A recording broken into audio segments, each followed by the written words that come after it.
মহাশিবরাত্রি বা শিবরাত্রি হচ্ছে একটি গুরুত্বপূর্ণ হিন্দু ধর্মীয় উৎসব। এই মহাশিবরাত্রি ফাল্গুন মাসের কৃষ্ণপক্ষের চতুর্দশী তিথিতে পালিত হয়। মহাশিবরাত্রি হল সনাতন ধর্মের আরাধ্য দেবাদিদেব মহাদেবের শিবের মহারাত্রি। শিবপুরাণ অনুসারে এই রাতেই শিব সৃষ্টি, স্থিতি ও প্রলয়ের মহাতাণ্ডব নৃত্য করেছিলেন। আবার এই রাতেই শিব ও মাতা পার্বতীর বিবাহ হয়েছিল।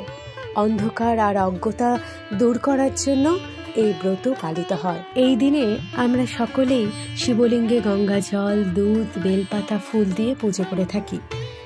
এই শিবরাত্রির আরও কিছু নাম আছে, যেমন শিব চতুর্দশী, হররাত্রি। কিছু কথা তোমাদের সাথে ভাগ করে নিলাম, সাথে আমার আঁকাটাও। তোমরা জানিও আমার কাজটা কেমন হয়েছে। ভালো লাগলে অবশ্যই একটু কমেন্ট করে জানিও কেমন হয়েছে, তাহলে আমার খুব ভালো লাগবে। এভাবেই তোমরা পাশে থেকো, সাথে থেকো আর আঁকতে থাকো।